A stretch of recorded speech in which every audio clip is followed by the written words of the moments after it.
Bienvenue dans Écologie intérieure. Je suis Anissa, la voix qui t'accompagne. Merci d'écouter cet audio sur le mythe de la motivation et la rigueur douce.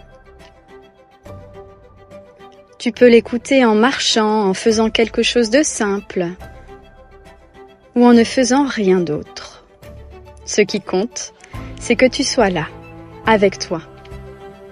Et je suis là aussi, avec toi, par ma voix. Si tu es là aujourd'hui, c'est que tu as choisi de prendre soin de toi. Et prendre soin de toi, c'est aussi prendre soin de ton empreinte, dans ce monde, dans ta famille et dans ta vie. Bravo pour cette initiative.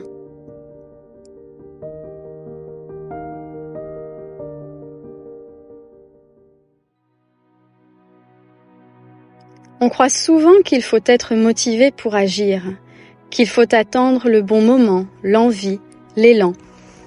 Mais c'est une illusion. Dis-moi si ça te parle. Tu t'es déjà senti très excité de commencer quelque chose de nouveau, une habitude, une série, un livre, un programme. Au début, tu es porté par l'élan, et puis assez vite, le feu s'éteint. Et tu laisses tomber. C'est pareil quand on veut arrêter une habitude toxique. Au début, il y a l'élan, la volonté. Mais si on se base seulement sur la motivation, ça ne dure pas. La motivation est instable. On ne peut pas bâtir une transformation durable dessus, parce qu'elle ne dépend tout simplement pas de toi. Contrairement à la rigueur douce. Contrairement à la discipline, selon les mots que tu préfères. La motivation repose sur une molécule, la dopamine. La dopamine, ce n'est pas le plaisir. C'est le signal qui pousse à agir. Une petite cloche intérieure de notification qui dit « Allez, bouge, va chercher ». Fais un pas. Au début de quelque chose de nouveau, tu sens cet élan. Mais la dopamine fonctionne par pic. Et comme tout pic, elle retombe. Inévitablement. Alors tu crois que tu n'es plus motivé. Et tu abandonnes.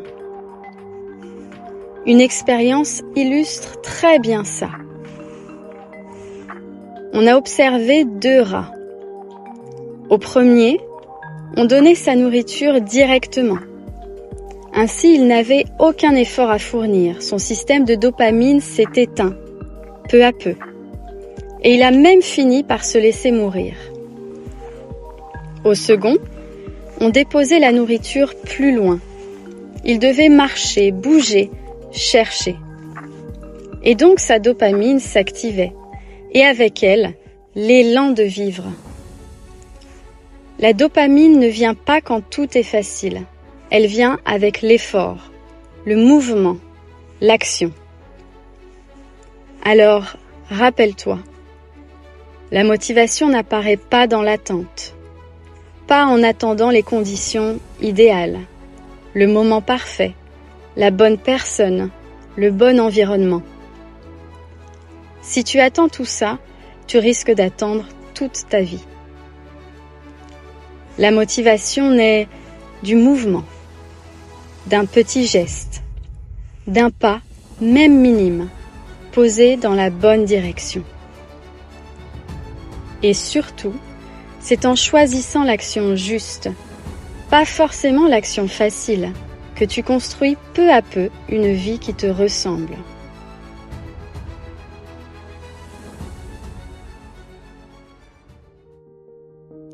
J'ai connu moi-même l'addiction. Et avant d'arrêter ma consommation, j'ai passé beaucoup de temps à lire, à écouter, à me renseigner. Je voulais comprendre ce qui se passait dans mon corps et mon cerveau, les mécanismes de l'addiction. Je savais que ce n'était pas la motivation qui allait m'aider pour le long terme, ni les autres. J'avais besoin d'outils, de connaissances.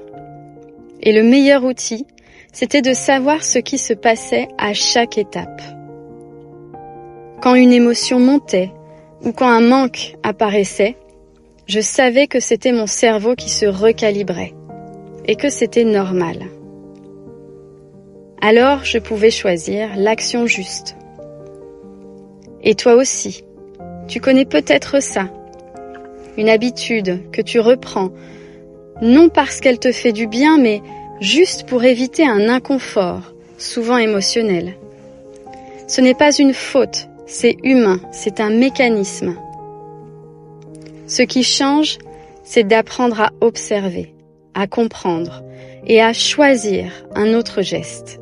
Petit, mais juste. Beaucoup d'audios m'ont aidé sur ce chemin, des voix, des mots qui m'accompagnaient. C'est pour cela que je tiens aujourd'hui à t'offrir aussi ces audios. Parce que même si ton chemin n'est pas la même addiction que moi, les addictions modernes sont partout. Les écrans, le sucre, les séries. Ce ne sont que des exemples, bien sûr, et elles s'installent sans qu'on s'en rende compte. Et peu à peu, elles nous privent de notre élan vital. Cet audio n'est pas là pour culpabiliser. Tu le sais maintenant, je serais très mal placée pour juger. Il est là pour t'inviter à observer, à reprendre ce pouvoir simple, choisir chaque jour un petit geste juste. Ce qui nous soutient vraiment, ce n'est pas la motivation. C'est la rigueur, douce. La motivation, c'est comme la météo. Elle est changeante. La rigueur douce, elle, c'est comme le soleil. Chaque matin, il se lève. Il n'est jamais en retard.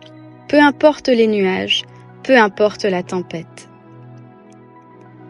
Nous ne sommes pas indépendants. Nous sommes interdépendants. Ton corps a besoin d'eau, d'air, de nourriture, de liens humains.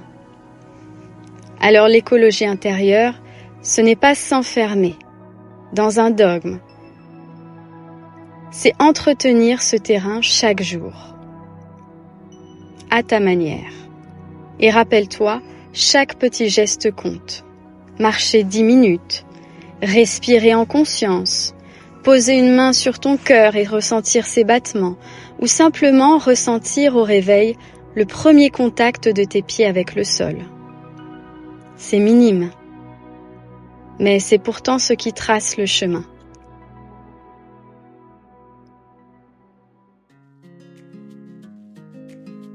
Merci d'avoir pris ce temps pour toi.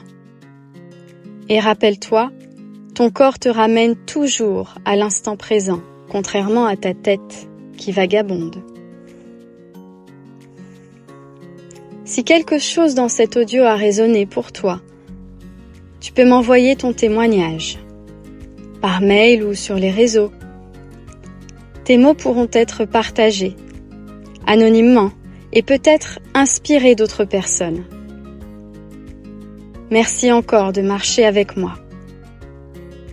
Tu peux nous retrouver sur Instagram, Ayama by Anissa, et sur Facebook, Ayama Yoga. Peut-être qu'aujourd'hui, une graine a été semée en toi, un mot, une phrase, une image, et elle continuera à germer doucement, au moment juste.